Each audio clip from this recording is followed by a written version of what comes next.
pour définir la guérison pranique, je m'avais premièrement parlé du prana, qui est dérivé de l'adjectif pranique.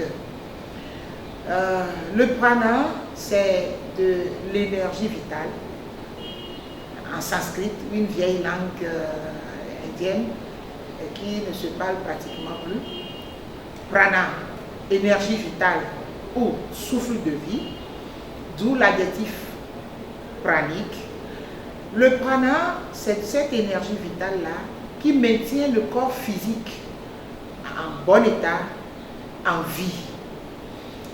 Ce mot prana, qui est toujours l'énergie vitale, ou le souffle de vie, ou la force vitale, est appelé chez les Japonais ki, les Chinois l'appellent le chi, et les Polynésiens l'appellent mana, les Grecs l'appellent Niuma. Chez nous, je pourrais vous dire que le prana, là, la force vitale, ou le souffle de vie, est appelé en kadien Wezurong. Et en éveil, cette énergie vitale ou ce prana est appelé Agbeya. Si vous allez au Bénin en fond, cette énergie vitale ou le prana est appelé Agbon, le souffle de vie. Et, bref, je dirais que la guérison pranique, c'est la guérison par énergie vitale. Et elle se définit comme une science et un art très ancien qui utilise cette énergie vitale-là pour guérir le corps physique. La guérison pranique, c'est une technique de non toucher. Quand on applique les techniques de la guérison pranique, on ne touche pas le corps physique visible. Parce que il a été découvert depuis 1939 par un scientifique russe nommé Davidovich Kiryan. Il avait découvert une caméra et quand on vous prend par la caméra, au lieu que le corps physique visible s'affiche, c'est une couche d'énergie qui couvre le corps physique qui s'affiche. Et cette couche d'énergie, elle est appelée aura communément, et son nom scientifique, c'est le corps bioplasmique, un corps qui a de la vie en lui. Et ce corps bioplasmique ou aura, ou corps éthérique, interpénètre notre corps physique visible. C'est-à-dire, le corps, là, l'aura, commence à partir de l'intérieur du corps physique visible et s'étend, ça sort et ça couvre encore le corps physique visible. Et cette couche, appelée aura, c'est dans cette couche-là que la guérison pranique agit. Et au sein de cette couche-là, au sein de l'aura, il y a des centres d'énergie, les points vitaux. Ces centres d'énergie se trouvant au niveau de l'aura, et ils contrôlent les organes vitaux au sein du corps physique visible. Alors, sans avoir touché le corps physique visible, on passe par ces centres vitaux-là qu'on appelle chakras. On passe par ces chakras-là, ces centres d'énergie, pour traiter, soigner, guérir les organes vitaux. Alors, toute maladie en guérison pranique se présente sous forme d'énergie sale. Et là, avant que cette énergie sale-là n'atteigne l'organe affecté, par exemple, au cas d'une maladie quelconque, cette énergie peut affecter premièrement l'aura avant d'affecter le corps physique visible et atteindre l'organe. Donc, et vice-versa, il peut y avoir un facteur interne, l'énergie sale se forme depuis l'intérieur, et quand le corps physique visible est affecté, l'aura aussi est également affecté. De même que quand l'aura est affectée, le corps physique visible est affecté. Donc en guérison pranique, nous soignons à travers. Je dirais que la guérison pranique en elle-même, elle n'est pas autonome. La guérison pranique, c'est une technique complémentaire. C'est une technique qui complète la médecine conventionnelle, la médecine orthodoxe. Et dans la mesure où la guérison pranique soigne, c'est la science qui soigne l'aura, la médecine conventionnelle ou la médecine orthodoxe, elle soigne le corps physique visible. Alors, est-ce à dire que la guérison pranique ne peut pas exister sans la médecine conventionnelle? Les deux se complètent. Les deux se complètent. Mais permettez-moi de vous surprendre sur ce plan. Et ça fait partie des avantages de la guérison pranique. Et la guérison pranique peut déceler la maladie et soigner la maladie au moment où la médecine n'a pas encore découvert la maladie. Je m'explique. Le mal peut se trouver déjà dans l'aura et le corps physique visible se sent affecté. Le corps physique visible commence par mal fonctionner. Et avec les techniques de la guérison pranique, on pourra déceler le mal au niveau de l'aura et le soigner, le faire partir.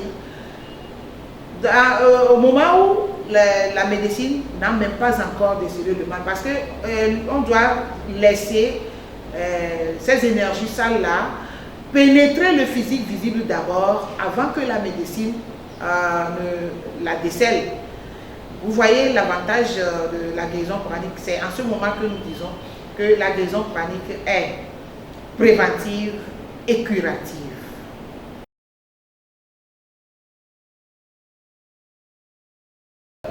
Les bouffées de chaleur sont également appelées des sueurs nocturnes. Au fait, les bouffées de chaleur s'expliquent ou bien se définissent comme une sensation de chaleur intense et diffuse au niveau du buste, au niveau du cou, au niveau du visage, pendant la journée et la nuit, et avec une durée variable. Ça dure quelques secondes à quelques minutes. Voilà la bouffée de chaleur. On sent une chaleur dans son corps. Et cette chaleur-là se diffuse au niveau du buste, du cou et du visage. Et ça ne dure pas longtemps. Ça prend quelques secondes, voire quelques minutes, et ça s'arrête. Et vous savez, les bouffées de chaleur s'accompagnent soit d'une frisson, soit de l'écoulement de sueur, et quelquefois même, les bouffées de chaleur s'accompagnent de vertige, quelquefois. Voilà, c'est comme ça que en guérison pranique, nous comprenons les bouffées de chaleur ou sueur nocturne. Et je vous dirais que très souvent, les bouffées de chaleur sont associées aux femmes. Mais il y a également des hommes qui en souffrent. Très souvent, les bouffées de chaleur sont dues au dérèglement du système hormonal de l'organisme.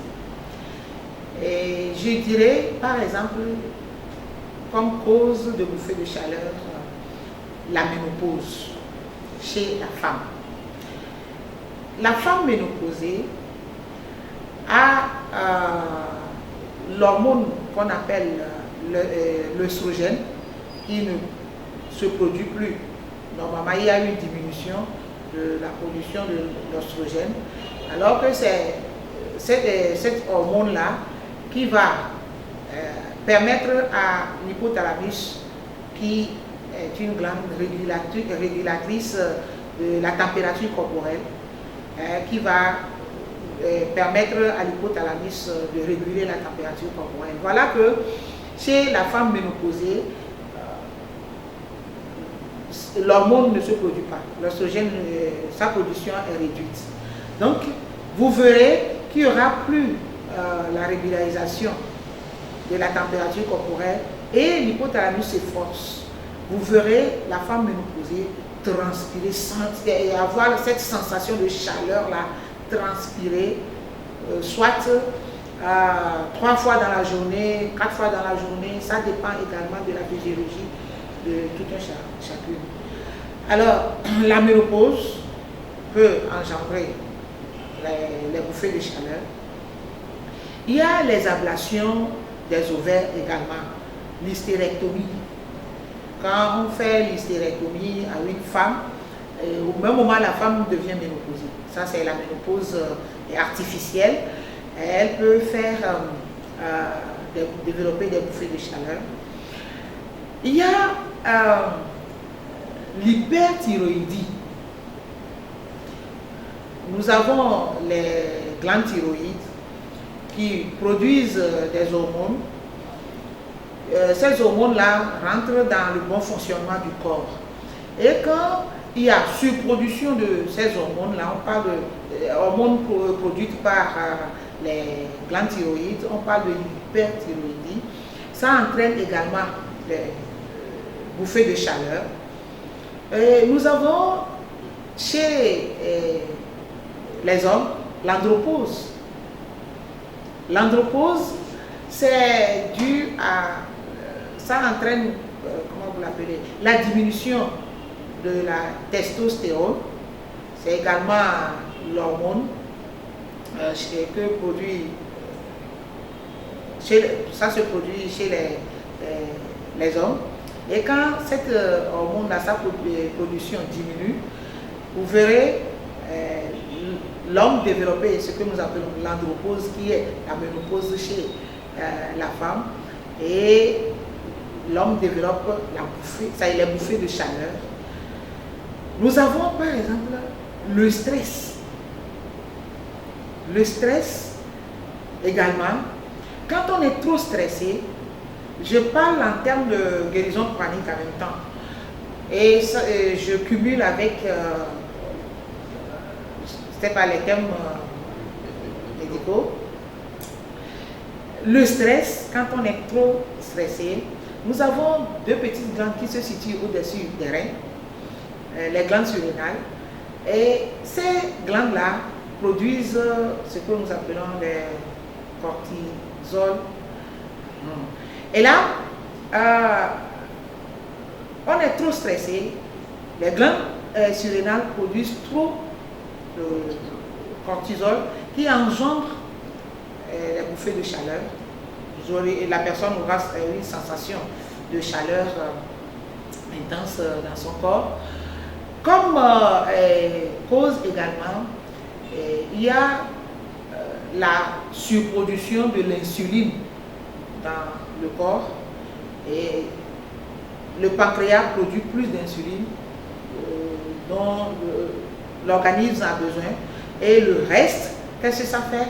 Ça entraîne l'organisme à réduire le taux de glucose, du sucre dans l'organisme, et on parle de l'hypoglycémie. La personne peut également développer les bouffées de chaleur. Et en plus, je dirais que à part le dérèglement hormonaux, il y a nos plats aussi, les alimentations épicées, les repas trop épicés. Ça aussi, ça engendre les bouffées de chaleur. Nous avons la prise, par exemple, du café, des liqueurs aussi peut engendrer des bouffées de chaleur. Donc, les bouffées de chaleur ont plusieurs causes. Je n'ai cité que quelques-unes parmi tant d'autres. Justement, alors, on va faire une petite parenthèse avant d'aller à la question suivante. La question qui sera donc relative à la prise en charge. Alors, aujourd'hui, on remarque que les jeunes filles qui ne sont pas encore en âge de faire la ménopause développent également ces bouffées de chaleur. Comment vous l'expliquez? Oui, tout d'abord, il y a aussi la grossesse. Ok. La grossesse aussi engendre, puisque quand la grossesse intervient, ça perturbe le fonctionnement des hormones, des glandes endocrines et la femme peut développer les bouffées de chaleur. Maintenant, les jeunes filles qui développent les bouffées de chaleur, elles ne sont pas encore ménopausées. Elles voient leur menstrue régulièrement, mais elles développent les bouffées de chaleur. Je viens de citer plusieurs causes. Il peut y avoir l'une de ces causes-là qui engendre ces bouffées de chaleur. Ok, nous allons donc parler cette fois-ci de la prise en charge en guérison panique. Un patient qui vous vient et qui vous dit donc qu'il manifeste ou elle manifeste donc la bouffée de chaleur ou les sueurs nocturnes. Qu'est-ce que vous faites à votre niveau de façon concrète? Ouais. En guérison pranique, quand on reçoit un patient, on essaie de créer un rapport entre le guérisseur et le patient. Et on interviewe le patient, on discute avec le patient pour juste connaître les causes du mal dont souffre le patient.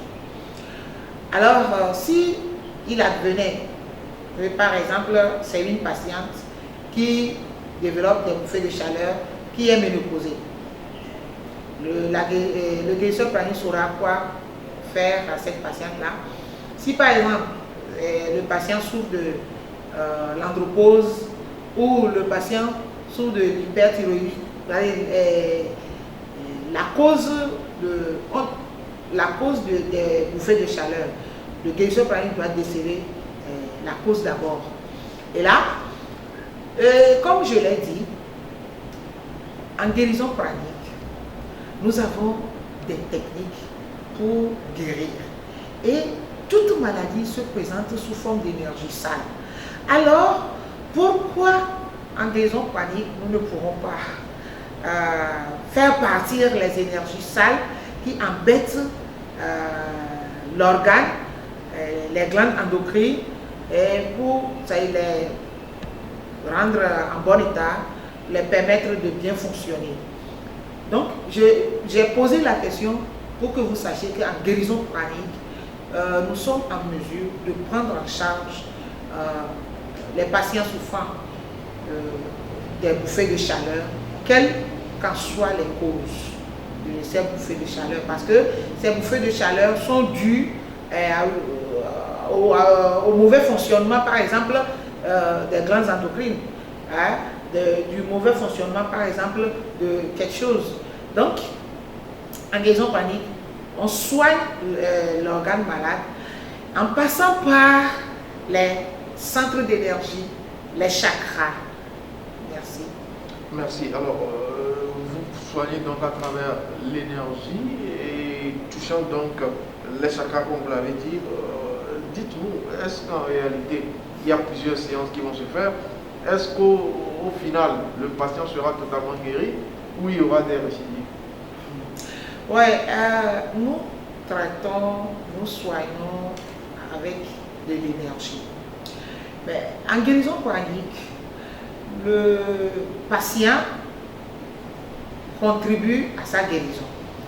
Alors, dans ce cas, qu'est-ce qui se passe? Le guérisseur pranique ne peut pas être en mesure de dire au patient que voilà, en 2 séances, vous serez guéri. En 3 séances, c'est-à-dire de déterminer la fréquence ou la durée du traitement. Non. En guérison pranique, nous commençons les séances et nous évoluons en tenant compte de la réceptivité du patient et de l'évolution de la guérison. Donc on ne détermine pas le nombre de séances. Mais en guérison pranique, nous soignons et nous guérissons ces problèmes-là. Bouffées de chaleur. Quelqu'un qui souffre des bouffées de chaleur peut passer à la guérison pranique et il sera surpris. Agréablement. Agréablement. Ça disparaît. Ça disparaît. Au fil des jours, au fil des séances, ça disparaît. Alors, vous avez parlé des chakras sur lesquels vous travaillez. Je vous vois un peu sourire. Vous ne voudrez vraiment pas dévoiler tous les secrets ici, mais quand même, dites-nous, quand on parle de bouffée de chaleur, quels sont ces chakras qui sont concernés? Oui, dépendant de la cause des bouffées de chaleur. Supposons que c'est chez une femme ménopausée. Nous savons déjà que c'est dû au dérèglement des glandes endocrines, de la production des hormones. Qu'est-ce qui se passe? À la guérison pranique, nous avons par exemple un centre d'énergie. Là, c'est un secret que je dévoile, c'est un bonus en quelque sorte. Entre les deux sourcils, nous avons un centre d'énergie, un chakra, qu'on appelle le chakra de l'ajna. Le chakra de l'ajna contrôle le système hormonal, c'est-à-dire il contrôle les glandes endocrines. Parce que le chakra de l'ajna, lui, il contrôle une glande endocrine qui est la maîtresse des autres glandes endocrines, qui contrôle les autres glandes endocrines. La glande pituitaire, veuillez m'excuser, la glande pituitaire qui est contrôlée par le chakra de l'ajna, et c'est la glande pituitaire qui donne des ordres aux autres glandes de bien fonctionner. Alors, ce n'est qu'un exemple parmi tant d'autres, parce que les chakras aussi sont interdépendants, on soigne plusieurs chakras, mais compte tenu du thème d'aujourd'hui, je donne juste cet exemple-là, le chakra de l'ajna qui contrôle la glande pituitaire. La glande pituitaire, il est la maîtresse des glandes, c'est cette glande-là qui contrôle toutes les autres glandes endocrines. Donc, en attaquant par la guérison pranique du chakra de l'ajna, on donne des ordres à la glande pituitaire d'aller voir la glande qui ne fonctionne pas bien, les ovaires chez la femme ménopausée. Merci. Merci. Alors, nous allons sortir par la petite porte. On va prendre donc quelques recommandations sanitaires. Une fois la prise en charge faite, les séances effectuées, le patient commence à retrouver sa santé. Qu'est-ce que vous lui dites pour l'aider dans sa guérison totale et complète pour qu'il ou elle ne développe plus ces genres de pathologies à l'avenir? Oui, comme recommandation, par la guérison pranique, je dirais que le patient souffrant des bouffées de chaleur, il doit commencer par faire des exercices physiques, c'est-à-dire le sport. Il doit revoir ses alimentations. Il doit commencer par éviter la prise des liqueurs, du café. Il doit éviter de rester dans un endroit où il fait chaud. Et il doit également revoir ses émotions. J'ai donné par exemple comme cause le stress. Il doit revoir ses émotions. Il doit pratiquer, bref, l'hygiène éthérique, l'hygiène alimentaire. Et là, il sera complètement guéri. Merci. Alors, on va peut-être vous demander de situer un peu la Fondation Ouest-Africaine de guérison pranique et donner des contacts pour ceux et celles qui aimeraient donc venir participer à cette aventure. La Fondation Ouest-Africaine de guérison pranique, elle est située au 411 avenue Nicolas Grineski. Nous faisons face à la fin de la clôture de Laura Bank, le siège de Laura Bank. Et en allant vers la mairie, quand vous quittez Laura Bank, vous allez vers la mairie. Nous sommes à gauche et notre entrée fait face juste à la fin de la clôture de Laura Bank. Nous répondons au 22 20 58 64. Et nous organisons régulièrement des séances de formation. La guérison pranique, tout le monde peut l'apprendre. Tout le monde peut apprendre les techniques de la guérison pranique. Quelqu'un qui a cette technique-là en sa possession, c'est si une personne a appris la guérison pranique dans une famille, c'est comme le fait d'avoir une boîte à pharmacie chez soi à la maison. cas des petits bobos, avec les techniques de la guérison pranique, on soulage. Et cas grave, on atténue avant d'amener. C'est comme un poste de secours. Donc, en 2 jours, l'on peut apprendre les techniques de la guérison pranique, les appliquer. Et ça aide ses proches, ça aide soi-même parce que nous parlons également de l'auto-guérison, la guérison pranique. Et on peut également appliquer les techniques de la guérison pranique et guérir quelqu'un qui est loin. Par exemple, nous sommes en période de la distanciation et ça fait partir des avantages de la guérison pranique. Quelqu'un qui est souffrant, il suffit qu'il appelle et il donne son nom et il nous dit ce qui ne va pas chez lui et on lui donne les instructions et on opère à distance. Et ça marche. Et ça marche. Ça marche. C'est ça qui aide en guérison pranique maintenant.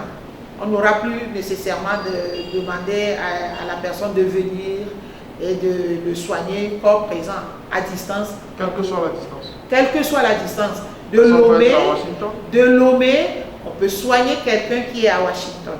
On peut soigner quelqu'un qui est dans les Antarctiques, n'importe où. L'essentiel est que la personne se trouve sur la terre. C'est pas de la sorcellerie. Qu'entendez-vous par sorcellerie? Je vous ai parlé de la science.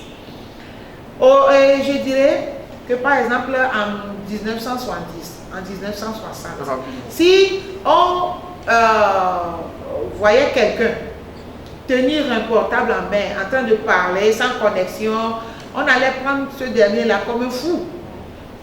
Aujourd'hui, qu'est-ce qu'on fait? Par le téléphone, sans avoir connu la personne, sans l'avoir vue, hein, on peut toutefois communiquer avec cette dernière. Est-ce la sorcellerie? Mais en 70, je dirais, on va dire que c'est de la sorcellerie. C'est une pure science. D'où tirez-vous cette énergie? Dernière question. Oui. Nous avons 3 sources majeures de l'énergie vitale du prana, c'est-à-dire des sources intarissables. Il y a l'air, de l'air, on soutire des globules de vitalité d'air ou du prana de l'air.